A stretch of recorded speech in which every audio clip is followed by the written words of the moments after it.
Well, good afternoon. I'm Lisa Kowalchuk. And I'm Georgie Alford. And we're here on behalf of St. Jamestown Community Corner, speaking with Kristyn Wong, Toronto City Councillor for Ward 13, Toronto Centre. Councillor Wong, we're very grateful for the time you've given to speak with us today on these two issues of vital concern to Torontonians, one being the demand for police budget reallocation, and then also Bill 184 and its implications for the right to housing. And of course, that bill was just passed on Tuesday, 2 days ago. Both of these are issues in which there continues to be passionate and strong mobilization in the streets and in petitions and in phone calls to political leaders and at the city and provincial level. Here at the corner as a team, part of how we've kept ourselves informed of these issues is by reading and listening to the clear, informative summaries that you have regularly provided to your constituents in newsletters and also press conferences and the like. I think the whole community is aware of how hard you've worked for justice on these issues, these two matters, and the very principled stance that you've taken. And so the questions that we have for you today are meant to amplify your message to the St. Jamestown community, which the corner serves. I'll turn it over to Georgie. Thanks, Lisa. And echoing Lisa, thank you so much for being here with us today. So for our listeners who may not already be aware, on the 8th of June, you and a fellow councillor submitted a motion which, amongst other recommendations, called to defund police services by 10%. This demand was supported by over 30,000 calls to your office in regards to combating institutional racism. On your website, you stress that reallocating 10% from the police budget serves to crucially reinvest this money into a variety of alternative community-led safety programs. So I'd like to start off by asking you which public services would benefit from the reallocated police budget, and how would those services specifically benefit the residents of St. Jamestown? Thank you very much, Lisa, for the introduction, and to you, Georgie, for your question. That particular question is important to me, and I want to be able to preface my answer by saying that I don't have all the answers. It's important that we actually hear from community members, because the conversation around defunding the police is really one about asking all of us, each and every single one of us, to reimagine what public safety will look like, and that is through a lens of community-led conversations. And so that's why I want to be able to get to this, the heart of my answer to your question, by saying that communities must be the ones at the heart of the discussion in order for them to define what alternatives to policing will look like. From what I know, based on research and studies and just long conversations with folks, is that things that will definitely build stronger communities and resilience is directly investing money from the overfunded, bloated police budget into underfunded community organizations and services. So we want to be able to do that and do that constructively. Many of the matters that the police respond to are not necessarily criminal in nature. And yet we seem to always be deploying them to every single service call, which is very expensive. And we know that the police have very limited tools. They can write you a ticket or they can arrest you. And those tools don't address all the complex social challenges we have. So my answer has to do with, number one, centering community into the conversation around public safety, and then hearing from community where those monies can go. And communities have said they would like us to invest in themselves and their families locally. The stronger they are, the least impoverished they are, the better housed they are, the less violence they will see, either laterally in the community or structurally imposed upon them. And I think that will be a huge, it will go a long way in ensuring that communities feel safe and secure, and most importantly, included in the civil society conversation. Yeah, thank you. I think that's an excellent answer. And here at the corner, we really value centering the community in all of our discussions. To lead on to my next question, actually, which is kind of about the community voice, St. Jamestown residents have emphasised community safety as a priority and have often called for more police presence rather than less. So how does the demand for defunding address their concerns? Mm-hmm. That's one of the most excellent questions that I think we need to really dive into. And I've heard those calls as well. Councillor, how can you be asking for us to take away money from the police when we almost never see them? And when you call them, they don't necessarily show up in a timely fashion, or when they show up, we don't feel like our issues are resolved. So how is it that you, Councillor, are being responsible by asking us to take away money from the police when when we think we need more policing? And so that's really a great question, because if I felt and if I believed that removing and reallocating funds from the police was actually going to make the community less safe, I would never do it. It would just be a no starter of a conversation for me. But what we have learned is that through the years, we have been giving the police service more and more money in an environment where we're seeing violent crimes continue to decrease. And we are seeing that the police budget continues to balloon and rise above every other line item in the city. And do people feel safer? And most of the resounding answers have been, they don't feel necessarily any safer. So the perception of safety is oftentimes one that will be addressed by seeing more police officers. But the reality is, we cannot finance our way to public safety by increasing the police budget to the detriment of other community services. So what I would say to those community members is, what will give you public safety? Can we define that? Can we define and answer that question together? Is it just by seeing more police officers? Because we do have dedicated officers in St. Jamestown. They're called the village town officers, and they are dedicated to both the Church and Wellesley Village and St. Jamestown. And I actually worked hard to advocate for those neighborhood officers, because I support the dedicated neighborhood officer program. It allows police officers to be on the ground and committed to communities that they're trying to represent.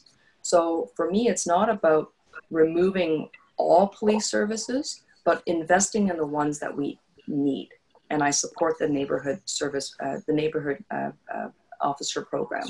What I don't support, which is very expensive for the city to fund, is the militarization of the Toronto police.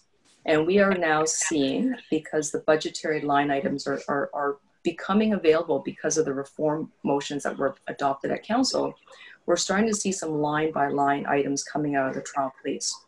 And what we're learning is that the Toronto police are buying a lot of ammunition, a lot of firepower. They're spending money on PR and videos. And I don't know if any of that actually provides community members more safety. I don't believe it's purchased us more public safety.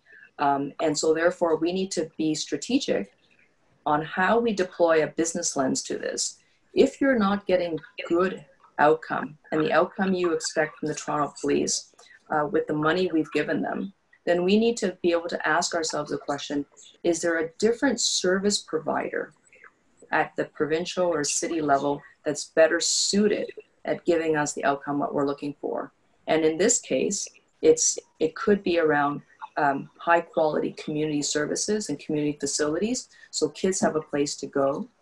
It's about making sure we divert activity that could lead to gang activity, but move them into sports and culture, giving them a pathway back to education, making sure we invest in affordable housing that's decent, ensuring that people have adequate living wages so that they can actually feed and take care of their families. And none of that needs to go into policing. That just needs to go into communities. Yeah, I think you make a really important point there, and particularly about changing perception. because what is clearly not working currently, we need to address and adapt to make changes for the future. And just wary of time, I'm going to ask you one more question here. The motion you called for to defund the police was rejected at City Council on the 29th of June. However, part of the larger issue here is that the City Council has no real control over the police budget. So to address this, what is your plan going forward? And are you aiming to take this to the provincial and federal levels? And if so, what role do those levels of government play in the next steps going forward? Another excellent question. So you're right, the City Council doesn't have the absolute control over the police service or its governance or its budget. City Council actually has very little control over the actual programs of the police that do deliver public safety. So we do need to engage the province in particular, who has carriage of the Police Service Act. And we need to ensure that any decisions made by City Council are not going to be overturned by the quasi-judicial Ontario Civilian Police Commission, which is nothing more than a politically appointed body who has power to override local municipal decision-making. So therefore, even if Council did agree to our motion to defund the police and to reallocate those funds to community organizations by a minimum of 10%, if we were even successful, the Police Service Board and the police chief can actually take our decision and appeal it to that Ontario Civilian Police Commission, which means council, which is your elected body, would be overturned by a quasi-judicial, politically appointed body, which has no accountability to you or I as residents of Toronto. These members that constitute that body don't even have to live in Toronto. They may never have visited the city. They may not understand the issues that St. Jamestown residents are living with, and yet they have this overriding power over your elected officials. So we need to engage the province, and the province needs to know that this global movement and call for police reforms is not going away. It's young, it's energized, it's extremely diverse, led by Black, Indigenous, BIPOC people, people of color. And as far as I can tell, it's incredibly energized. And it's using new tools of social engagement and platforms that a previous generation did not have access to. So the conversation is going to get really messy, but it will be somewhat ineffective unless the province is able to come to the table. And that's why we really need a provincial government that's willing to lean into the defund and rebalance the police budget movement, and also be willing to understand and invest in the communities that they purport to serve, just like you and I.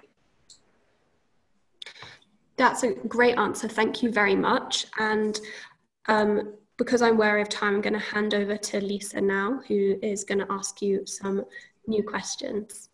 Great. Thanks, Georgie.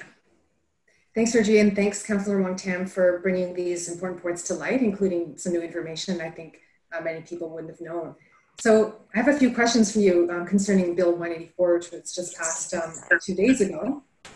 My first question that we'd like to know is whether it's the case that renters in Toronto Centre would stand to be particularly harshly affected by this bill. Are there a higher percentage of tenants in this ward who might be imperiled by all the threats that this Bill 184 presents in terms of evictions? I regret reporting that Bill 184, in my opinion, will have detrimental harm to all residents, especially those that are low wage, working precarious jobs. But in Toronto Centre, where we are the, we have the horrible title of being the child poverty capital of Canada, just because we have so many low wage individuals and people living below the poverty line. I know this is going to have disproportionate harm to Toronto Centre. And I would also extend that to the amazing people that live in St. Jamestown. And the reason being is because I've already stated is that many people are precariously waged. They're working from paycheck to paycheck, and even having one bad month of low wages or perhaps reduced working hours can have big impact at the family dinner table, let alone a recession that's been induced by a COVID lockdown. Through no fault of their own, residents, especially tenants who are struggling, are having the most difficult time. We know that over year, the cost of living in Toronto has been ballooning out. And that's no different in St. Jamestown. And the wages have been stagnant across the country.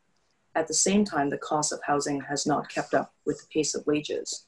So it was already a perfect storm in the middle of one of the biggest housing crises that we have in Toronto. And to now have this new provincial law that puts extraordinary powers into the hands of a landlord that can remove the tenant's right to a hearing in the middle of a recession, that can evict tenants in a fast-tracked, streamlined way, is going to be devastating. And I'm actually really scared. I'm scared for a number of reasons. I'm scared for the residents of St. Jamestown. I'm scared that the safety net that should exist is already stretched at capacity, because we have, our shelters are overflowing. And we know that once people lose their housing, it's very difficult to regain. So this bill is going to have impact, and it's going to affect people in the most harmful way.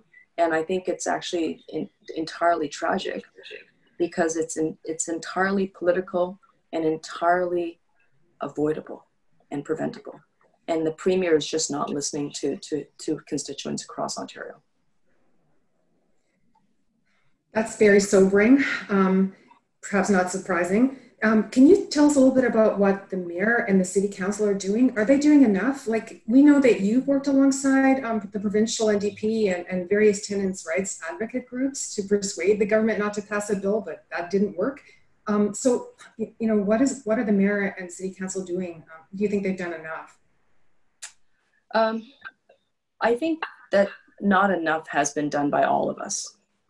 And I know that the mayor is being plagued by activists at a lot of events who are asking him to take a stronger stand and be far more vocal around Bill 184.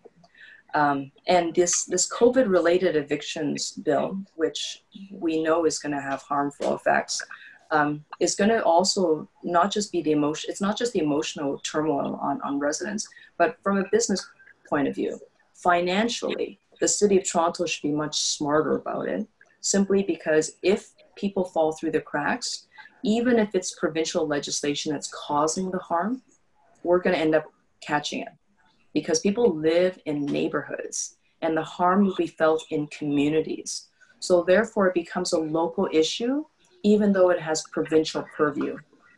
In my opinion, knowing what we already know, which is, number one, there's 180,000 people on the social wait list for housing, which is 8 to 10 years deep.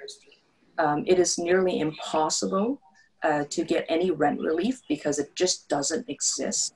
The Premier has said, go make a deal with your landlord, and if you have to pay for food over rent, then pay for food, feed your family, and don't worry about the evictions. That's what the Premier said. I believe that the mayor should have been able to hold the Premier's feet to the table and say, well, what do you mean by that, Premier? And what legislation can you enact to give us the surety that this can be done? So therefore, it's not just a statement that the Premier made, it's the mayor and city council that holds his feet to the fire and say, we like what you just said, no evictions. You're saying that the landlord should give tenants rent relief. So let's put some laws to paper and make that a reality. And instead, the law to paper that this Premier has enacted is entirely reverse. Is a reversal of what he said he wanted landlords and tenants to do. So the mayor needed to be able to use his legal brain, because he's a lawyer, to be able to actually push his friend Doug Ford and said, okay, let's make that happen then, if you truly mean it. And I mean, the premier is not going to, pay attention to a local councillor. And every councillor, municipal elected official across the country will tell you, we don't get to sit down with ministers. That's the mayor. The mayor will sit down with the minister. The mayor will sit down with the premier. They're on the phone with each other all the time. And he can, I believe, make this a bigger issue, or the issue for him in Toronto if he chose to. And he hasn't done that yet. And I'm hoping that he still can. I have two related questions to quickly follow up on that. Does that imply that it might be important for residents of Toronto Centre and St. Jamestown to perhaps make their concerns known directly to the mayor? Would you suggest that that might be one avenue? I mean, it's been passed, but maybe something could be done. I don't, well, I mean, even though the law has passed, we know that the harm will continue. So therefore, I believe that the citizen power should still be invoked. And there is a principle I believe in, that whoever finds the problem, whoever discovers the child who is without a home or without clothing, their responsibility is to house the child and to feed the child. And therefore, even if it's not a municipal responsibility, and we can shrug our shoulders and say, oh, that's just provincial legislation, we know the impact will be felt by people in neighborhoods and communities. So therefore, people have the right to lobby me as a councillor, the mayor, and ask us as elected officials representing them locally, and to demand that we go and talk to the province. And in this case, because the mayor is the head of this municipal government, and he's the only one on council that talks to the premier and the prime minister and the ministers regularly and directly, then the mayor is one place where residents in St. Jamestown can deposit their energy and their feedback, and tell the mayor they would like him to be more vocal and stronger on this issue. Thank you. And just one last question. As you well know, Bill 184 has been referred to as the largest human rights crisis the province will ever face. That's according to the Centre for Equality, Rights and Accommodation. Do you think the fact that it was like omnibus bill with many moving parts, did that make the public and the media kind of sleepy about it and maybe less concerned than they should have been about the threat that it imposes? Yes, I think everything you just said is bang on. We know that the media is busy. They're covering a lot of stories, and there's daily announcements from 3 orders of government around COVID. And this one has sort of slipped by. And it's also because the title of the bill seemed rather innocuous, safer, happy communities kind of thing. And because the omnibus bill is so technical, there are some good things in there. It's not entirely a horrible bill. However, the one piece that seems to have gone underreported is the fact that we're already facing a humanitarian housing crisis in Ontario. And it's not just the city of Toronto. It's people in Kitchener, people who are living in Waterloo, and Hamilton and Ottawa. Everyone is struggling with housing. And this is why it was it was rather sneaky for this government to place this bill on the table, because it was roughly 5 days that the bill was tabled after the state of emergency was declared in the province of Ontario. And if you recall early days, the premier was out front telling people how he was going to stand up for the little guy, and that if your wages were going to be reduced, don't you worry, I got you. And if you need to not pay your rent and buy food for your family, then you do that. The premier told residents of Toronto and Ontario to do that. That was his advice. And at the same time, this bill was drafted and placed in front of the House for the first reading. You can't trust this premier. I cannot trust this premier to do the right thing without political pressure to reevaluate and change course. And course can be changed. He brought forward this legislation. The NDP opposition will help him reverse this bill. and they will speed this up. And all he needed to strip that particularly harmful piece that removes tenants' rights to a fair hearing and that speeds up evictions. He needed to strike that, and he didn't listen. Thank you for that answer. Thank you for all your answers. It's been really, really helpful and very clarifying. Georgie, do you have any follow-up comments or questions for the councillor? I was just going to say thank you again for everything that you've said today. I think it's so impressive, the vigour you talk about holding the government and yourself to account. It's really important, and I think inspiring for residents of St Jamestown and the Toronto area to kind of engage with politics more. It's really important to get things moving forward. So thank you so much for your time today with us. Thank you both to you and Lisa and Georgie for those questions, and even this opportunity to connect with residents in the community. I valued every minute. It was important to me. So thank you. Thank you very much, and we hope to communicate with you again sometime in the future, and good luck with everything you're doing. Thank you. Take care.